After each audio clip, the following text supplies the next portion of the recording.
Why did I think I would never recover from OCD? Let me tell you. Now, as we all know, the realness factor, right? So I thought many times that I was the exception. Mine's real. This time is different. This theme's different. This thought's different. So then I thought I was treatment resistant. I thought, nope, these tools can't apply to me. They can apply to that person over there. They can apply to that person over there, but they can't apply to me. Now, I thought that for years. Okay, I remember screaming down the phone to Rob in tears at times and getting really sort of frustrated, saying, look, sorry if you can, that's my dog playing with his toy. He always does this when I start a video. He knows when I'm talking because he thinks, usually I'm talking to someone, but he knows no one's here. So he's thinking who you're talking to. So to get my attention, and to get everyone else's attention, he gets the squeakiest toy he can find and starts playing with it. He always does that. So what was I saying? So I remember getting quite frustrated down the phone, saying, no, mine's different. Look, you're not getting it. You won't understand. Mine's real. And that was because I was convinced with real event, false memory, OCD, all the taboo type themes. I was consumed with chronic guilt. So mine just felt totally real. I couldn't just say thoughts are thoughts. I'd be like, no, this thing actually happened in the past. This is a false memory from the past. This thing's real. This thing's different. And that's how I felt for years. So I was totally and utterly convinced I was locked up in that internalized state. Here he is. Look, he wants to get involved in the video. This shows how real the video is. The fact he could just jump in. It's not. I'm just talking off the cuff, and he's rudely interrupted. He wants to be part of the OCD channel. Right. I keep. The thing is, I go off track now. When he jumps up, I can't. I forget what I'm saying, and I have to try and remember what I was talking about. But anyway. Yeah, so it was a realness of themes of the real event, false memory. Thinking, no, this thing actually happened. This is a false memory in the past. I can't just view that as sorts of thoughts. Now, until I started looking at that from the perspective of, well, real things happen. Shit happens in life. Real events happen, regardless of whether it's just a thought or not. Things happen. So if I view that real event, if I view that false memory, whatever's keeping me stuck now, whatever OCD chronic guilt loop that I'm in, if I view that it's my perspective of that that's keeping me stuck, right? So it doesn't matter if it's real or not. It doesn't matter if you are the exception. It doesn't matter if yours is real. It doesn't matter if yours is different. It doesn't matter if yours feels different than someone else or no one else can relate to it or no one else has that particular event, memory, thought, whatever. It doesn't matter because it's your perspective now that's keeping you stuck. Okay, and that's so key to remember because that applies to all parts of life, not just OCD. We're not just doing this to get over one particular fear, one particular theme, and that's it, you're fine. Because you're going to get all sorts of obstacles in life. You're going to get all sorts of challenges, all different adversities. You know, think of an 80-year-old person, all the different challenges they've had in life. They might have had serious or various illnesses, diseases, and they might have lost family members from death or lost contact with them or fell out with them, all different relationships. They might have lost jobs. They might have gone through a financial crisis and have had a serious injury, loss of limb and that's quite extreme, but that can happen, or seriously life-affecting illness or injury. All these things that can happen. Okay, so that's the brutal, and that's the hard truth of life, right? It's not all sunshine and rainbows. It's not all rosy. And I don't want this video to be really negative and put it down on everything, but you need to be realistic as well as optimistic, and also skepticism as well. Those three words that Albert Ellis talks about. Okay.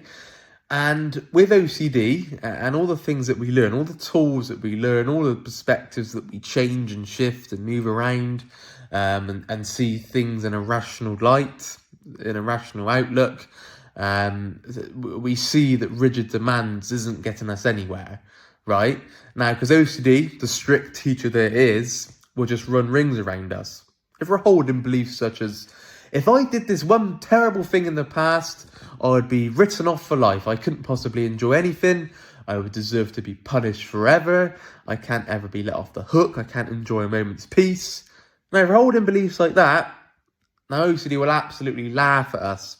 It will run rings around us. That's what it will do, right? So we change that into more healthy preferences and more flexible thinking, right? So I could regret an act in the past. I could see that act as a sad, or that act might upset me, or how it's affected others. That might upset me, but I can learn from that behaviour. I can change that behaviour in the future. Okay, I cannot attach my value as a human based on one act in the past, or one act that you may do in the future, or one thought that you had. Okay, if you're attaching your value, if you're rating yourself, your totality, your personhood, based on one thing, based on one trait, based on one event, based on anything that you can try and define yourself as, that is when we get into emotional turmoil. Okay, that's a key point to remember. The self is ever changing, the human's ever changing, okay? You can't rate yourself on one particular thing, all right? Let's say you did a bad act, but then 2 days later you did a good act, right? Also, who defines what a bad act is? Of course, there's obvious rules in society and go, okay, that's a bad thing. But one group of society might see something as bad. One group of society might see something as neutral. One group of society might see something as good. All right? Straight away, it's a new perspective to look at, right? And that's not to say, yeah, go and do loads of bad acts and don't worry about it. Of course, you don't want to do that. But even if that did happen, even if you did something that you did strongly regret, let's say you cheated on your partner, for example, okay? Something that in society is seen as a bad act, especially in the culture where I'm from, in the UK. Of course, that's not to say in other cultures it might be seen as maybe even a good act, or they just view it differently and they don't see it as totally terrible.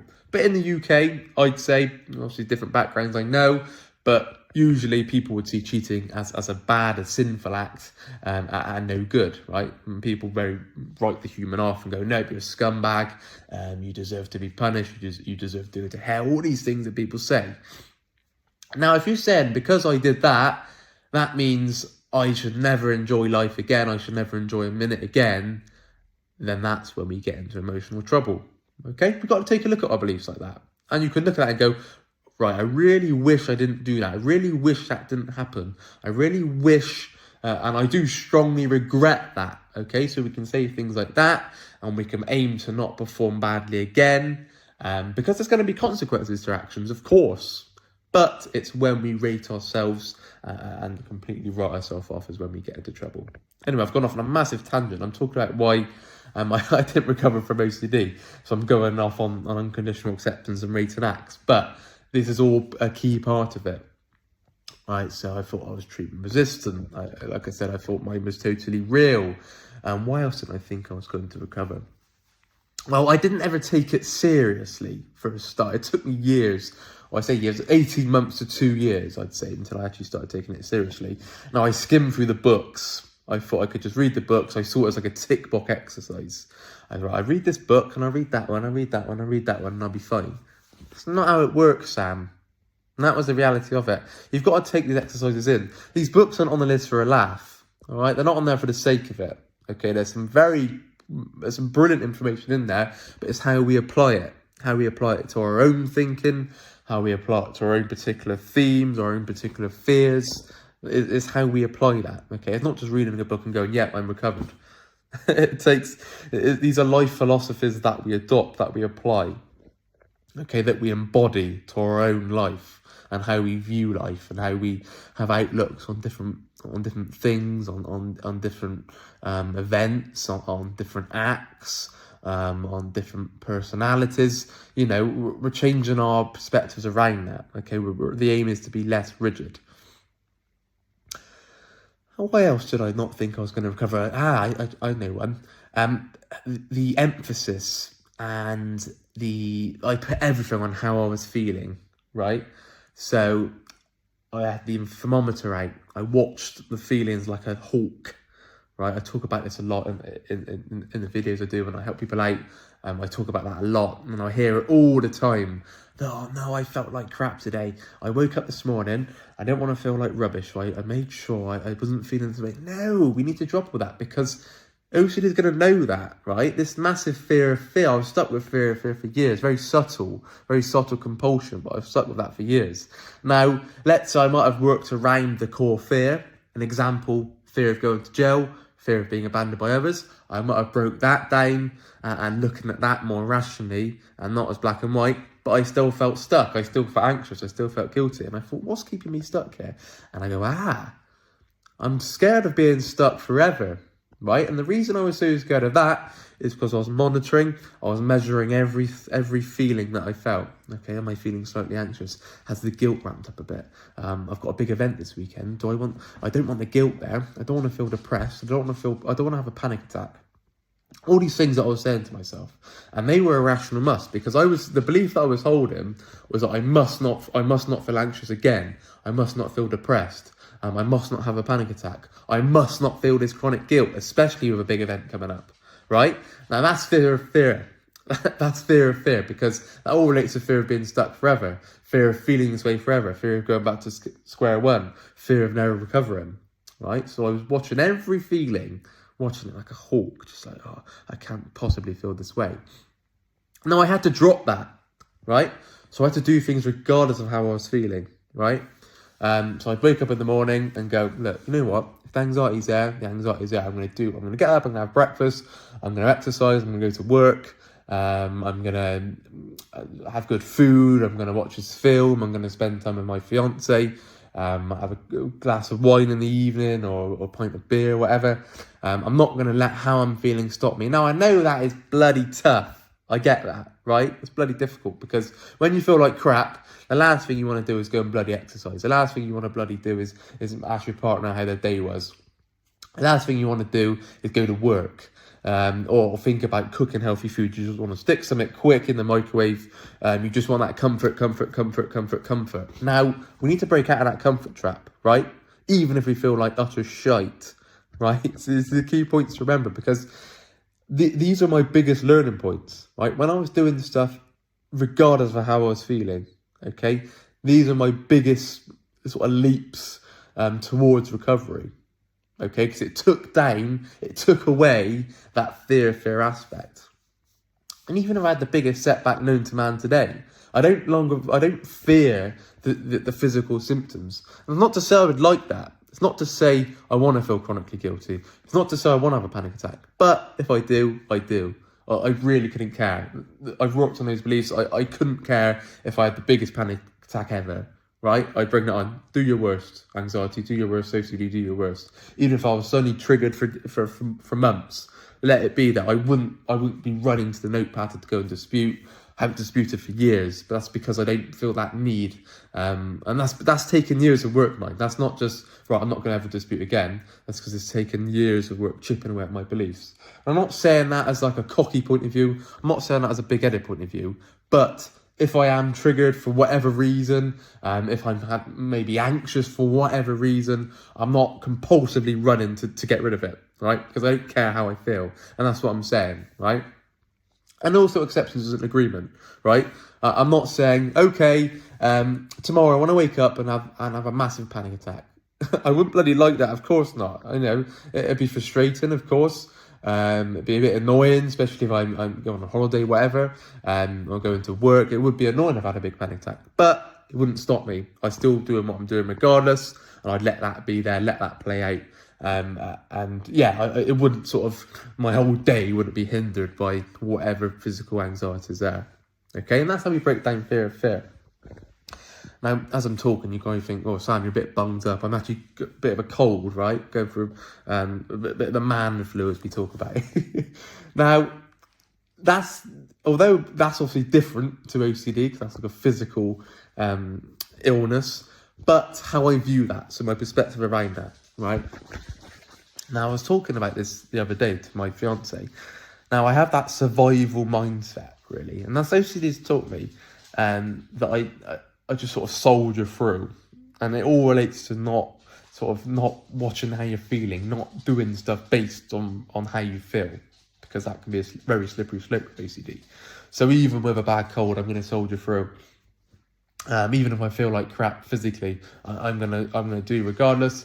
I'm gonna, you know, do whatever I had planned anyway. Now, of course, that makes things tough, and there's challenges with that, but that's just the mindset that I've adopted through OCD and all the lessons that it's taught me. I'm not saying yet we all need to have a survival mindset. We all need to be like warriors and waking up at 4 a.m. and then going to bed at 1 a.m. I'm not saying that at all, but the lessons that I've learned for OCD is I'm just cracking on with it regardless, even if I feel like rubbish. Right, this is all from why I felt like I never was going to recover. But I hope these are key points. I hope I'm providing some knowledge, and I hope it's stuff you can relate to and also apply to your journey as well. So before my dog interrupts any more of this video, jumping up, he's currently chasing a fly around the room. That's hours of entertainment for him, just chasing a fly. But yeah, I think I'll leave it there because I don't want to go on too long. I hope you have liked this video. If you have, please leave a like. If you're interested in our one-to-one webinar services, WhatsApp groups, please email phil@ocdrecovery.com and we'll get back to you in a timely fashion. And please subscribe to the channel, that'd be much appreciated. And any comments, any suggestions, videos you'd like me to cover, parts along my journey, difficult ups and downs, setbacks, back to square one, all those things that we go through, how I applied the tools, things like that, just drop a comment and I'd happily take a look. Anyway, you take care and I'll speak again. Bye bye.